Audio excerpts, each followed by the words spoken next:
It's another episode of The Next Fix, and we've got a unique experience today. We've got Jon Paul Crimi. You're in LA. You're coming to us from the West Coast, right, brother? Well, I'm in Bend, Oregon now. Okay, you're in Oregon. Cool, Yeah. cool, cool. And so this gentleman has blown my mind as of this morning. And so we're going to get into how he got into this work, what exactly has his experience been with recovery, because there's a lot of topics to discuss. So first and foremost, though, brother, I want to know how you doing, man. How are you living? I'm living well. I'm living good. My life is fantastic. It's beautiful. I'm blessed. I'm happy to be here and speak with you, Ryan. Yeah, man. I'm so the reason why I'm so pumped, everybody, just so I can let the cat out of the bag, is that this beautiful gentleman, Jon Paul, had sent a recording of like what he does. And so before we hit record for the next fix, I decided to look into it and willingly, and I didn't know much about breath work. I had no idea what I was getting into. It wasn't as if I was underestimating it. It's just that I had no tee up for what I was about to experience. And what happened next really blew my mind. I've done things. I've done hot yoga. I've done Spartan races. I've done some work on myself. I'm no stranger to a long run. I can run 5 or 6 miles. No big deal. I'm not in bad shape. I'm not sitting around the couch. But this particular exercise in Jon Paul's delivery on how he does breath work had me losing my mind. And he'll probably go into maybe the flow, but I was crying. I was having a spiritual moment. My body was kind of freaking out. All the things he was saying, and I didn't like. It was too damn early for me to doubt him. I was like, I'm looking at, I'm like, really? All this stuff's gonna happen? I mean, what the hell are you talking about, bro? And then so Yeah. I started doing it, and then the magic started hitting me, and I'm like, what on earth am I doing? So, and it was 30. Well, I guess the exercise like 30 minutes. But anyways, so Jon Paul kind of, like do the unwrapping of what you presented me and what I got to experience this morning. Sure. The breath work is something that I've been leading for 15 years. It changed my life 15 years ago. And when I discovered it, it was very different than the class you did this morning, right? It's a completely different experience, different class. It was a totally different package, but the technique was the same. And the technique was life changing. And I had this awakening moment. I had this emotional release. Everything you were just talking about, I had as well. The most common statement from my classes is, oh my God, that felt like 20 years of therapy without having to say a word, right? So there's a lot of different things that happen, and different things happen for different people. And breath work is an umbrella term. It's like saying fitness. If you go, Ryan, I do fitness. You go, well, what do you do, bro? Like, you do CrossFit, you do Soul Cycle, like, what's fitness? Like, so there's all these different types of breath work. There's Wim Hof, there's box breathing. The type that I teach is circular breath work, or conscious connected breathing. So it's more for an emotional state, emotional release, to clear things, stress, anxiety, grief, to help integrate trauma. So when I found it, I had a big experience, and I go, why doesn't everybody know about this? Why doesn't the whole world know about this incredible thing? And I realized it had been kept in these new age kind of woo woo circles with people with, dreadlocks and mala beads and white flowing shirts. And those really aren't my people, right? There's nothing wrong with those people, but I have a certain kind of person, and people want to do things with people they can relate to. So I thought, if somebody, and I had just met Tony Robbins, and Tony had invited me to a seminar, and that was life changing. And I thought, if somebody did this kind of Tony Robbins-esque, but with my, using my East Coast funny edge, and had some more preparation in the beginning, like prepared people properly, told them about the science, told them what's going to happen, told them the physical, the mental, the emotional, all these things that are going to happen to them. And then had cooler music, because the music wasn't cool when I found it, had some cool ass music in there. And then we It's had, true. I've added some elements. There's a scream at the end. And then there's the moments, which I actually got from Tony, who got from somebody else, I'm sure. Right, And right. so there's all these things that I added to the class to make it that package. So I took this thing and I completely repurposed it, repackaged it for modern day, because I want to help housewives that are stressed out. I want to help business entrepreneurs and firemen that have trauma, regular people. I don't need to be in a room with 6 other spiritual people talking about how spiritual we are. I want to Right. help the everyday people. So that's Right. what I did. And I thought, if somebody did it this way, they'd have hundreds, maybe thousands of people in the room. And I was right. That's what happened.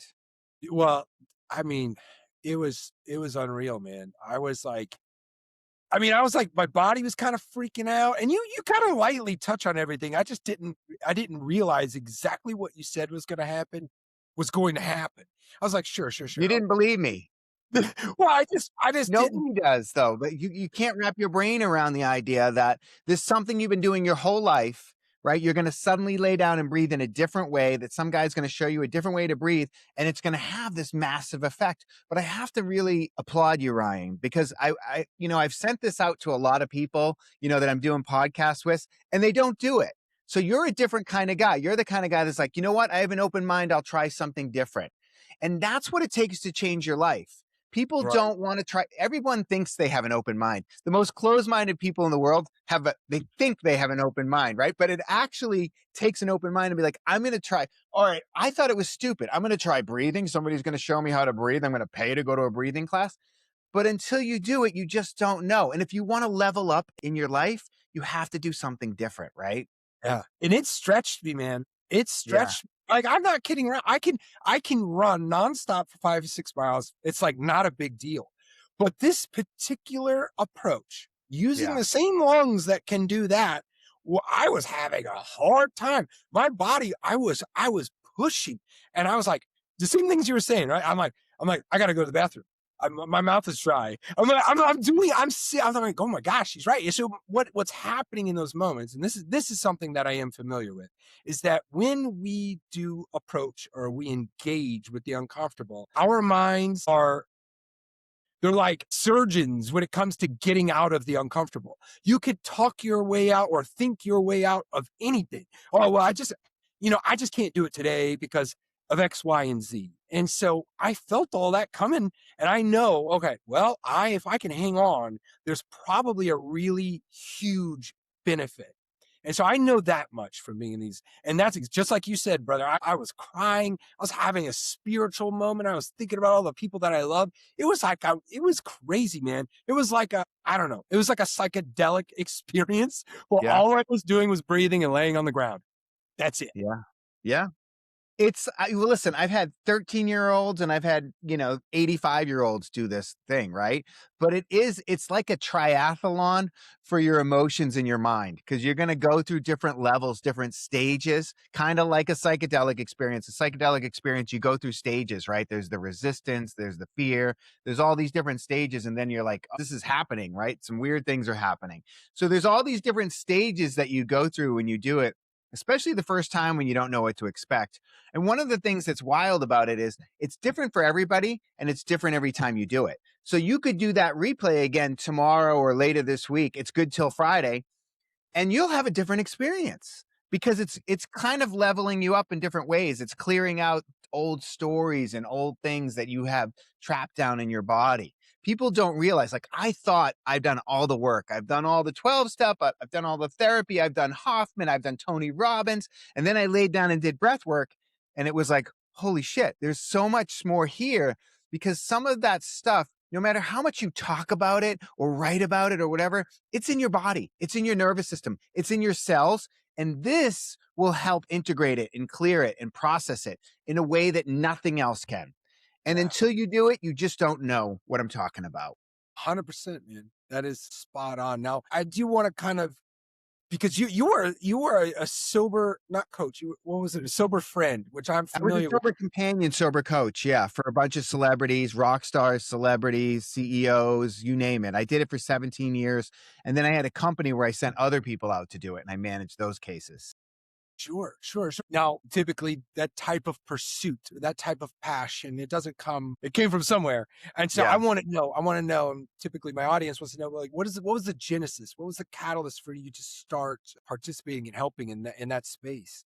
Well, I was a trainer at Gold's Gym in Venice, the mecca of narcissism, or the mecca of bodybuilding. Sorry. And so, and I had some celebrity clients that I trained. And one of my clients, who wasn't a celebrity, but he owned a sober companion company, he said, "You'd be really good." I was a year or two sober. "You'd be really good at doing the sober companion work." And I go, "I don't think I want to do that." But he said, "Well, go meet with this guy, go have lunch with this guy." And I thought, okay. And so I had lunch with this guy and I helped this guy. I was a sober coach, sober companion, and I was really good at it because I'm kind of a no nonsense guy, right? I'm Well, kind hold of, on a second. I want to pump the brakes here. I want to know what, like, why did you get sober? Or why did you like what did it look like there? Yeah. Yeah, you wanna back up to the origin story, Shit show. Like, what are those yeah. shits? What was going on? Sure. I mean, I'll go brief into my where I come from, which is I'm from Boston, right? And I'm from a small town called Pembroke, Massachusetts in Boston. It's on the South Shore. It's the 13th most Irish town in America.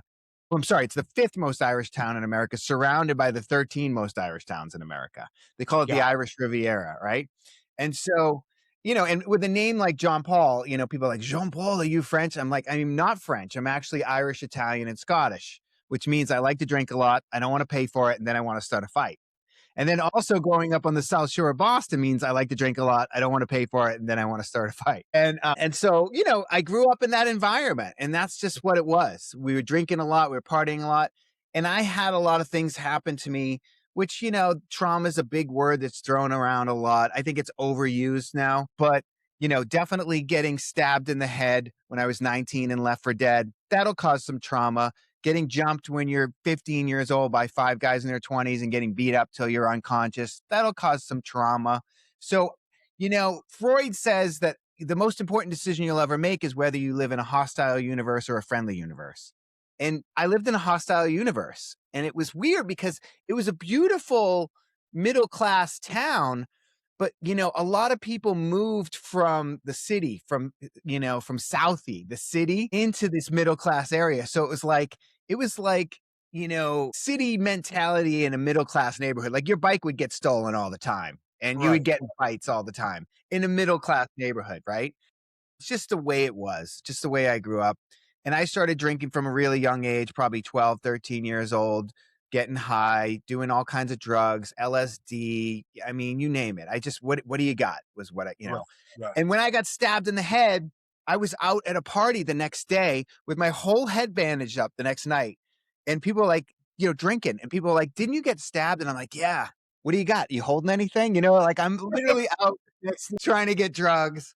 And my best friend's in the hospital. He got stabbed in the stomach. And it was just mayhem all the time. I got arrested. There's a crazy story I like to tell, and then we'll move on, which was in the cranberry bogs, right? I grew up in there was cranberry bogs where I grew up. The cranberries are like a small pond and they flood them and they float to the top and then they scoop them out. It's actually beautiful.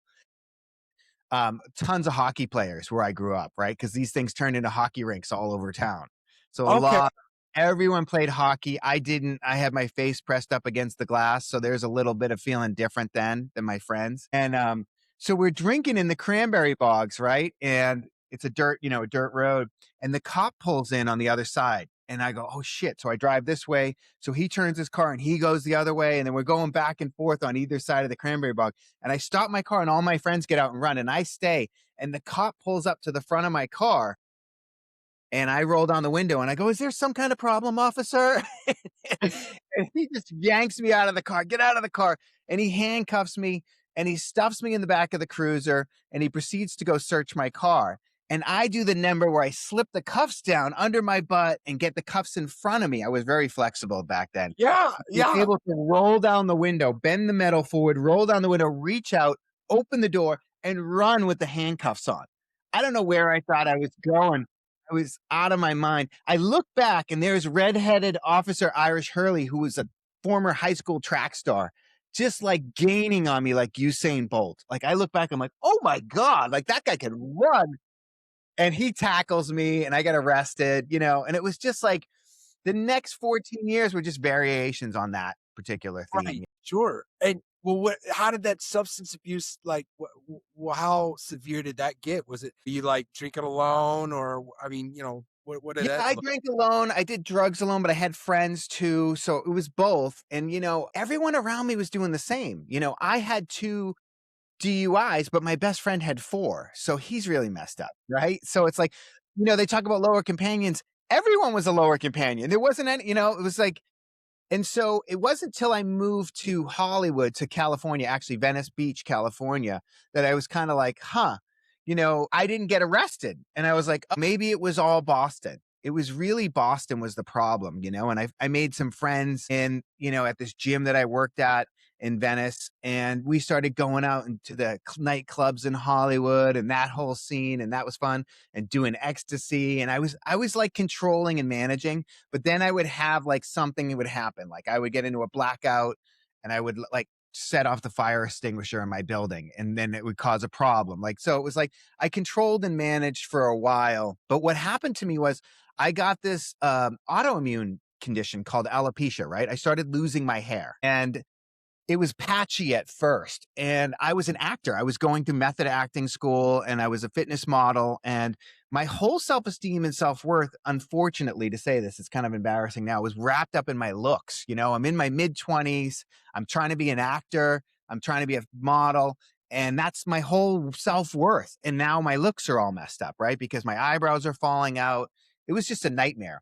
And the doctors had me on cortisone shots in my eyebrows and in my head, and this prednisone, which, you know, prednisone is a catabolic steroid. It's the opposite of what bodybuilders take, right? So now I'm working in Gold's Gym, the mecca, with all the bodybuilders, and I'm taking fat steroids. I'm taking the opposite kind of steroids. So I'm like this bloated trainer, and the cortisone shots are really painful. So I start eating Vicodin before the session, and then I just start eating it every day, because it's not only a pain blocker, but an emotional pain blocker, right? For sure. I don't have the tools. I'm not equipped to deal with what's happening to me right now.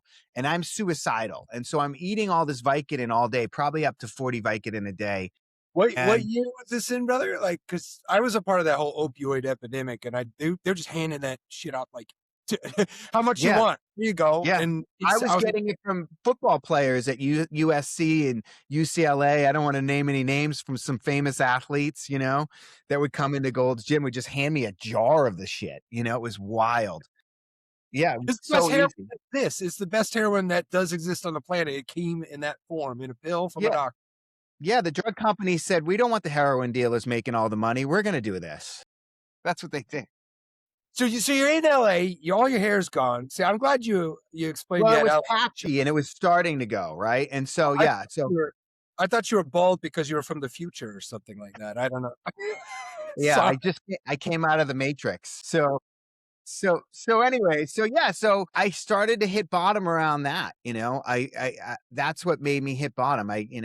Another friend died. I went on a bender that weekend. I was trying to get sober on my own for a year. I'd get like 20 days and I drink. I'd get 30 days and I drink, right? It was like I was really trying hard to get it. And I wasn't asking for help. I wasn't doing any 12-step, any of that stuff. I was doing it on my own, right? Because Okay. I'm like, I can do anything, right? I'm fucking Right. tough.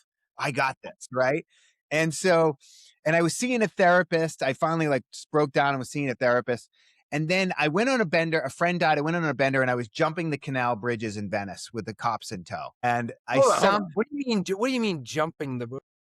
there's these bridges in Venice, and I was like hitting them in my car like Dukes of Hazzard. And the cop pulled me over right in front of my house. What car? What kind of car are we talking about? I need a visual. Is it I like a think the car, 1972 I don't even Civic? remember. I think the car back then was like a Toyota Camry or something. It wasn't anything special. Like, you know, I have a 911 now. It certainly wasn't the 911, Was you know. that right? Right. It was like a Toyota Camry. The cop pulled me over in front of my house and he's like, we thought it was a stolen car because you were running the red lights. You were just going through like a stolen car would. And I was You in kind of a, blasted. Yeah. You yeah, just. I was out of my mind, you know. I started out that morning with my neighbor. We drank 3 bottles of Dom Perignon at Hooters at 10 in the morning, you know, Hooters, because I'm a classy drunk. So, Yeah. and then it ended, you And know, the at a ladies. strip. Yeah. And it ended at a strip bar, you know, getting in a fight with the bouncer. Right. And so that night, so, you know, a lot's changed, but, you know, I talk my way out of this. The cop lets me go, which I can't believe. And I wake up the next morning and there's, you know, the windows broken and on my house to get in, I couldn't get in. And then there's an empty packet of Coke on the table and my roommate's phone is missing. And she's like, where's my phone? And I'm like, I don't know. I'm sorry. I don't know what happened. And she's like, what happened to the window? And she's like, you're a loser. And she's a dancer. She's a stripper. Right. And so I'm like, you're right, stripper roommate. Like, what do I do? You know, like I'm breaking down. And she's like, you need to go to, you know, recovery, AA 12 step. Right. And so I go, all right. And my therapist had suggested recovery 12 step, months before, but my stripper roommate carried way much more weight at the time. So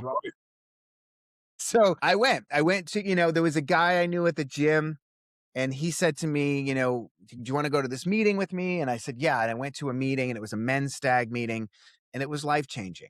It was life changing. It was guys my age. It wasn't what you think it's going to be. Like, I think I was lucky. It wasn't like, homeless people with like a mess. It was young guys with with good lives, with shit going on. And I heard them saying things, sharing a level of honesty that I'd never heard anywhere else. And I broke down, and I just was like, this is where I need to be. Right. And I raised my hand, and I got a sponsor, and I started working the steps, and it changed my life. It changed my life. And then somewhere in the process, I think I had a year of sobriety. I wanted to help other people, because that's the 12th step, is turning around and helping someone else. But you can't make somebody. So I did Big Brothers of America. I was like, I'm going to do this volunteer program where you help some kid who doesn't have a father figure in their life. And I started doing that. And that was life changing. So that was the first thing I had ever done for somebody else without getting anything in return. And I got so much in return, like I'd pick up this kid, and we'd go do paintball, or I'd pick him up and I'd take him to the Getty Museum, or we'd go to the arcade, and we do all this really cool stuff. And I felt 10 feet tall after I dropped that kid off every time. It was life changing for me. And then, of course, I started sponsoring guys and helping guys and doing the work. Well, okay, so that answers the question. Like, what was the catalyst, or what was the genesis? And I do agree with you that there's a natural desire to want to help others. Because if you think about how tough it was for you just not that long ago, then that's the person you need to be helping. And so, well, good on you, man. So because of that, so that created your pursuit of figuring out a way to help people. But yeah, very clearly, what ended up being your way, right? You said you've been working on this for 15 years, and it's very clear, right? It's very clear.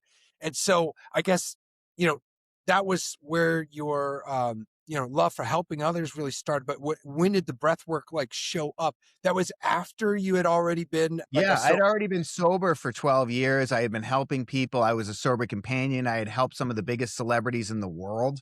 I had toured all over the world multiple times with rock bands. I had been on the big movie sets and TV sets and gone everywhere, right? I had lived this incredible life, and I was trying to be a writer. I was a writer for 10 years in LA, and I was trying to sell a TV show. And I did sell a TV show to E about my sober companion business.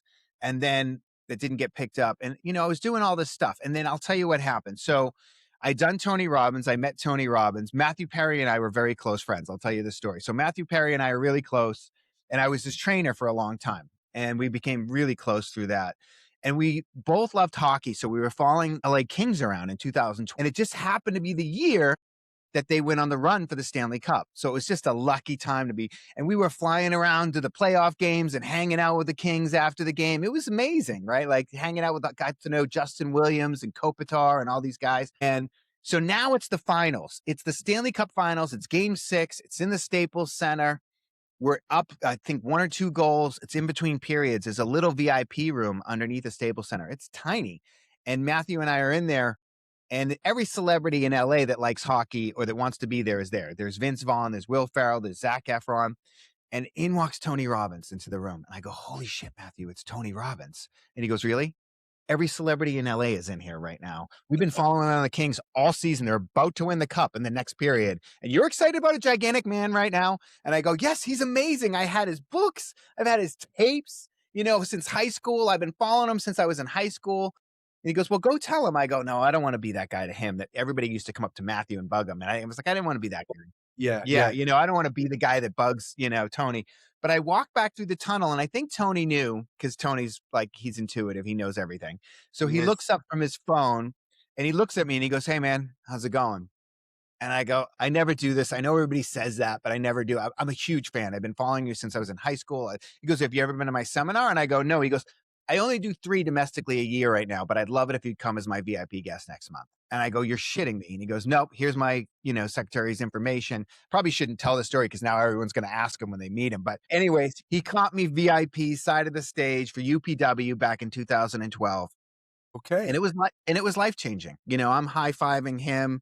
I'm in that section. You can't even buy the tickets to the section that I'm in. And Tony says at one point, you know, whatever section you're sitting in, whether it's in the back or the front, you know, the different prices, that's where you think you belong. And I was like, that's right. I belong right here. VIP, right? And I was used to that with traveling with celebrities and all that at this point, Yeah. right? So I had an experience at Tony, which was I'm done with Hollywood. I'm done with the TV show, the movies, all the things, the Hollywood stuff, and I'm just going to help people. I'm just going to help people. Whatever that looks like, whatever God, higher power wants it to be, whatever it wants it to look like, that's what I'm going to do. And I also had a moment pulling in the moments where I saw two kids, and I never wanted children before.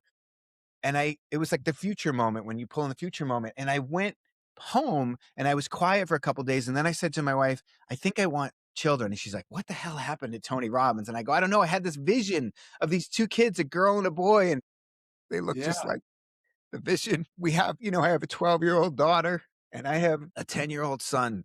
And it's such a gift, right? It's something I didn't want. This is the life I didn't want.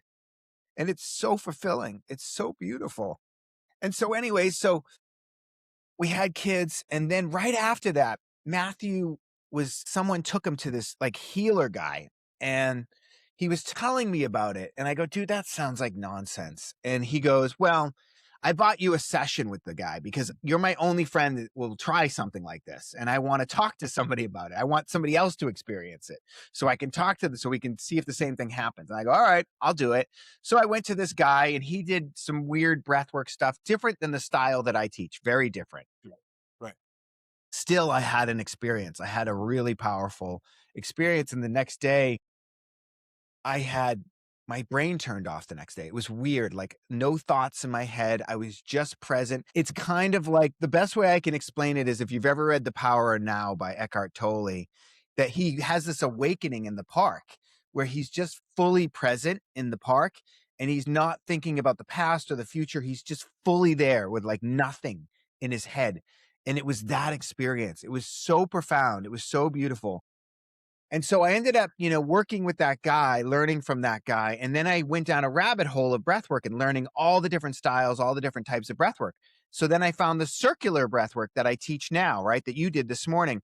And so I ended up learning from another guy. So I had these two weird woo woo gurus for like a bunch of years. And we were so different, right? And I thought, and I finally, you know, to grow, I thought I can take this stuff that I've learned to regular people. I'm going to be the bridge between the woo woo, new agey shit and a regular person, an East Coast, a regular dude, a Uppy. CEO. Yeah. Yeah.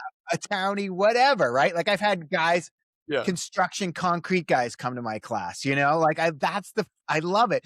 It's mostly women. It's 70% women that come, but like they come and they go, my husband would never do this, but he'll do it with you because you're a guy. So they bring the husband the next class. And then I see him sitting in the audience. Like, I can't believe she dragged me to this shit. And then afterwards he's like, dude, can I give you a hug? And he like hugs me and starts crying on me in the lobby. And he's like, that was the most incredible thing I've ever experienced. And I go, yeah, that's why I do it. It's why I Yeah. teach it. It's why I'm here, you know? And so it's beautiful when you realize that, like, everything in my life that didn't work out now comes together to make me really good at this thing that I didn't even know existed, right? It Yeah. all comes together. It all makes sense for me to turn around and do this thing and help other people, to change other people's lives. So this was the tool that I use to transform lives now. This is it. And I thought, if I'm going to do this, I want to be the best in the world at it. I want to be the best breathwork teacher in the world. And it started to blow up in that way. And I was like scheduled. I was traveling all over the world. I was doing all these things. And then COVID shut it all down. Right. And that was okay. At first it wasn't. I was pissed, right? Because I had to cancel a retreat in Iceland and 6 sold out trainings and 5 sold out classes and refund all hundreds of thousands of dollars back. But I was already doing it online before COVID ever happened. And I was doing my trainings online. And I was trying to convince people that like it works online. It's amazing online because it's all audio. After I demonstrate it, it's all audio. But people wouldn't believe me. And the old school breathwork teachers were giving me a hard time saying, you can't do this online. You shouldn't teach this online. This is dangerous. This is reckless. And I go, why? You're in your room. You're in your safe space. I'm giving you the permission to stop if you need to, right? I knew it was safe. I knew it was safer in online than it was in person because people can do inappropriate things in person or they're not comfortable with people around them or whatever They to have to let go. drive. They have to, Yeah. you make a good point. Like I was, the experience had left my body in kind of a, a different, when I say altered, it sounds a little extreme, but I mean, I was like a little bit woozy, I was a Yeah, little bit you like, are "Ooh." in and it is altered state is correct. It sounds extreme because when you hear altered state, you think like you've taken something. But you are in a bit of an altered state. You are a little bit out of it, and you shouldn't drive right afterwards. You shouldn't drive, you shouldn't do it near water or anything like that. Those are the kind of the two main caveats. But yeah, it's like everything came together for me to be really good at this thing. And it's funny because, you know, I I didn't even want to teach it at first. People just noticed the change in me. My clients, my friends are like, dude, you're completely different. Are you medicated all of a sudden? What's going on? You're happy, you're present. And I was like, oh, I'm doing this weird breath work thing. And they're like, what is it? Show me. And I was like, all right, lay down. We're going to fucking do it. And I would just do it with my clients and friends. And then this woman that I knew, she's like, teach it at my studio to do like a class. And I go, I've never taught a class before. She goes, you'd be amazing at it. All right, I'm going to do a class. So I did a class and I invited some friends, and Matthew came to one of those first classes. And he's like, dude, this is your gift. This is what you're supposed to do. I know you want a TV show, but this is your purpose. And a couple of years later, he came to the sold out classes, when there was 300 people and people were, celebrities' assistants were calling to get him in the sold out class. And he's Wow. like, I told you this was your gift. Yeah, it's cool. I got to do a class last year in Switzerland for 1,000 people, which was amazing, on this big stage with the cameras like Tony Robbins style. But also the full circle moment was last year, I got to do a class for Tony Robbins in life mastery. Like they reached out and they said, we heard you're amazing at this breathwork thing. And I said, can I tell you my Tony Robbins story? They're like, sure. And they had no idea that I Yeah. had met Tony and he had started this journey for me. So it's like, it's so beautiful. I love the synchronicities in your story and how it all kind of comes together. And hey man, like you've mentioned Matthew Perry like several times. And so man, he has turned into, what's the best word to really describe him from you? Like, because he's turned into this a very special person in the recovery space, but he's also incredibly unique for his, journey. Yeah, it's hard because, he really wanted to be sober. He really tried to be sober. I think in the end, he thought he was sober, even though he was doing all that ketamine, right? Like, because we were talking right up until the end. And so I think he thought he was sober, but, there's a lot of people that are dabbling in other areas in saying they're sober. And I don't want to say you're not, but if you're, having your assistant shoot you up with ketamine, on a regular basis all day long, then you're not, and it's unfortunate. But I don't know, some people, they just don't get it. They don't get the recovery. And he had great periods of sobriety, really beautiful periods of sobriety. And I spent so much time with him in those periods of sobriety. And then I would try and help him in other periods where he wasn't sober. And, he was such a beautiful light, his acting, his writing was amazing. His book is amazing. I'm in the book. He talks about doing a breathwork class in the book. That's with me, online. And it's like, oh, dude, it still breaks my heart. I miss him. They say grief is love with no place to go. And so it's like things happen. I was watching the hockey game, the USA beat the Canadians, and I wanted to like text him or call him and be like, oh my God, what do you think of this? Like, which side are you on here? Because he was born in Canada. So it's heartbreaking. It's sad that not here He tried anymore. he tried everything, man. And Yeah. it's tough, man. And that's a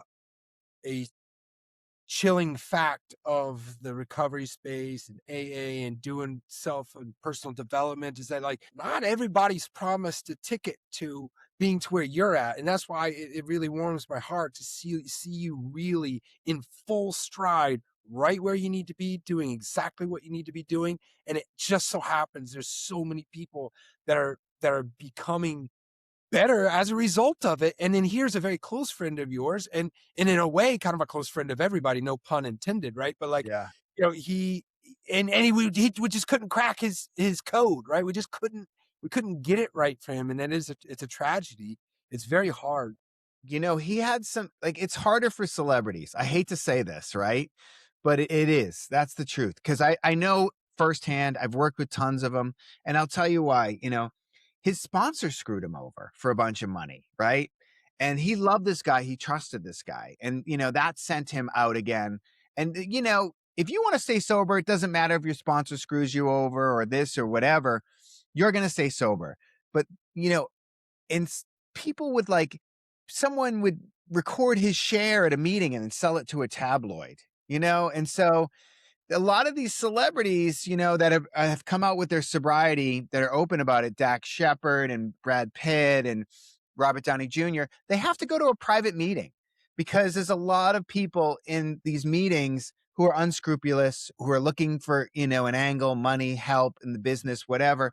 So they have to go to a private meeting to get away from that, Well, you unfortunately. make a good point, and I've thought about this, like with Michael Jackson. Who's gonna say no, right? If you are a celebrity and you Yeah. have those types of resources, the likelihood that somebody tells you no is very low. And so here you have this doctor just like just Yeah. Yeah, you could buy failing. doctors. You can buy a doctor off. He bought several doctors off. And the other point, I used to say no, but then they kick you out, right? And you're gone. But so the other point I wanted to make about the celebrities is there's no bottom except the bottom inside, You're not running out of money. People still want to be around you. Whereas like a regular person, like that nobody wants to be around you. You run out of money, you lose your job, you lose your family, you lose everything. With a celebrity, you don't lose all that stuff, and people still want to hang out. So it has to be an internal bottom where you're like, I don't like the person I see in the mirror anymore. I don't want to live this way anymore. So that's a harder place to get to, Yeah, and that you know? that's the gifts of my journey is that it was undeniable. I mean, there was not even a shred of evidence that said I wasn't at rock bottom. It was just full on display, rock bottom everywhere I looked, and that was one of the reasons that I was able to really start stacking sober days is because there's nowhere to run. That denial phase, it didn't exist for me. It just everything came apart so quickly. But I want to know more about what you're doing now, and like you're putting you're dropping all these little nuggets, right? You're doing 1,000 people with this technique, man. What the heck? It's wild. That's uncommon. I don't I that was one time, it's probably the biggest circular breathwork class in the world. It was in Switzerland. And, I don't usually do that many people. I do classes in person in Los Angeles and in Bend, Oregon, where I live. And I do trainings. I teach other people how to teach it. That's kind of my main thing is I have these in-person trainings, but I also have the trainings online as well. I do the class online on Zoom on Sundays at 9 a.m. California time, and you can do it live with me or you can do the replay. And I do that because people all over the world come for the class or they sign up and they do the replay. They don't come to the live time. And so anyone can experience this. And I offer a discount. It's $29 for the class, but your first class can be $19. Is $10 off your first class. So it's $19 to try it out. And you have to have some skin in the game because if you don't pay, you don't pay attention, right? You and I are a little different that way, but 99% of the people out there, if they don't pay, they don't value it, they don't pay attention. So they quit 10 minutes in if it's free. I would do it for free at this point, but people would quit. They wouldn't keep going past that point, that sticking point, which is about 10, 15 minutes in, and have the big experience that you were talking about that you had today. So you have to have a little bit of skin in the game to push through the discomfort Yeah, and and to have I'm the so glad transformation. I did, man. I Yeah. mean, it smacked me in the face. I really I guess I just didn't do enough homework, and then There's no afterwards, it's homework you can do, Ryan. There's no homework you can do to prepare you for it. I've been doing it for 15 years, and my job is to prepare people, and I do the best I can, but it's different for everybody, and it's different every time you do it. And I tell people, like, listen, you don't have to believe breathwork's gonna work for you. It's not fucking Reiki. You just have to, It's immediate and it's undeniable. It's something is going to happen every time you do it. If you show up and breathe the way that I show you and you keep doing the breath work the way I show you, it's 30 minutes of active breathing. You're laying flat on the floor. You're not sitting up. You're not trying to meditate. It's not a relaxing meditation. That there's a big misconception there. It's an intense thing, like a workout. And then your head's going to shut off and I'm going to put, gratitude and love in your heart. So I'm like, where are you going to go for an hour where you're going to clear out childhood trauma and then be filled with gratitude and love afterwards? It was yeah, it was outrageously powerful, right? And so and it was but it was also hard, to your point. Like, I just because the simplicity of you just laying there and just breathing, that's what you are doing. Yeah. You could push it. And so I want to talk about when you say hard, because people are listening, they're going, it's hard. He does triathlons. It's not physically hard. It's mentally hard, right? Is that what you mean? well, Okay. yes, like I had to keep bringing myself into the moment and and I was attempting to push the breath, like stretch and go a little bit further. And then I would kind of forget I would kind of get the process backwards, right? Because it's my first time. So I had done that several times. Like, wait a second, I'm kind of doing it wrong. I go, wait. And then I kind of get back in it. That happened several times. So when I say hard, if you're not familiar, which you won't be, and I wasn't, you could still get the benefit, but you've got to, try. You've got to apply yourself. But, Yeah. I'm kind of used to that. So I was like, okay, I'm going to stay in it. Um, Despite my brain saying all these weird things, like you said, like, I got to go to the bathroom. I got to get up. I got to do this. And I said, no, I'm going to stick with it. And I did. So when I say hard, it's kind of like tapping your head and doing a circle motion on your stomach or something like that. Yeah. It's not an intuitive way. We don't breathe intuitively in a No, circular. you're forcing your body to breathe in a way that's unnatural. That's not normal. That you don't really do, but here's the thing. Rabbits, if a rabbit gets chased out in the jungle and it's going to get killed and it gets away, it shakes. It shakes to release that trauma, to clear that trauma out of its body. So I believe this is our mechanism, right? This is our way to release the trauma. And so what happens when you breathe in this way, I want to explain a little bit of the science of it. What happens when you breathe in this way, your brain can shut off. It's called transient hypofrontality. Part of the prefrontal cortex of your brain can turn off. And this is the area of your brain where the ego lives, where the critic lives, right? That tells you you're not smart enough, you're not rich enough, you're not funny enough, you're not thin enough, you're not pretty enough, whatever. I'm not hairy enough, right? And so that can turn off, but that part of your brain doesn't want you to turn it off because its job is to protect you. So you're fighting kind of inside of your mind. And it's really insidious. It's really smart. And it tries to stay on. So it'll try and trick you. It'll give you little jobs. It'll be like, get a glass of water, do a stretch, do this, do that. And you have to just be like, no, shut up. I'm just going to keep doing the breathing technique that he's telling me to do over and over and over again for 30 minutes. But I always like to say, come on, you've done something harder in your life than lay on the floor and breathe, right? Like I use that to trick the brain. Like, you can do this. It's not that hard, right? It's just discipline. It's just intentional discipline to not listen to your head and do the technique over and over again until something happens. I Or love it. until I tell you to stop, right? Right, right. And I mean, you just like you kill it. And you brought up earlier about the music. The music is like so good, man. I was like, this is like just very well done. Thank Like, you. I just appreciated the fact that you've kind of figured out what is the ideal way of doing this. And so, I don't know if I said it while we were recording or not, but I had done a show with a gentleman who does breath work. And and we had did it together on the show. And it wasn't there, man. I wasn't, and I didn't think much of it. Kind of just carried on with my life. But no, you've made a dent in me for sure. And I appreciate it. I actually thank you so much for saying that. I actually get that a lot. I can't tell you how many times I've tried breath work before and it didn't work. And then someone said I have to try it with you. And then I did it with you and it was like the experience. And I think it's like I was saying before, everything I've done in my life to come to make me good at this thing, right? Like I was a trainer, right? I was this, I was that. So I use the trainer to push people to stay on, but I also understand where they're at emotionally, mentally throughout the process of the class. So I know what to say to give those cues throughout the class. And I know when to push here and when to do that and the right music to do this. And so it's like it all comes together to do this class. And so if you have tried breathwork before, you haven't tried it with me. So come try it with me and see what happens. You might have a different experience. I hate to So say that because it sounds like an egomaniac, but it's just been my truth over the last 15 years. right, and you have very little evidence to believe otherwise. You've been doing it Yeah. 15 years, and so the proof is there, and you've done it on a high level, at a large scale, right? With some of the top people that that have resources to say whether or not you're good at it, and it's a fact that you are. So, man, that's all. I think just I've been blown away all day, man. I so appreciate this conversation, and well, like tell everybody how to get more involved, or maybe maybe some other things you got going on, whatever it is.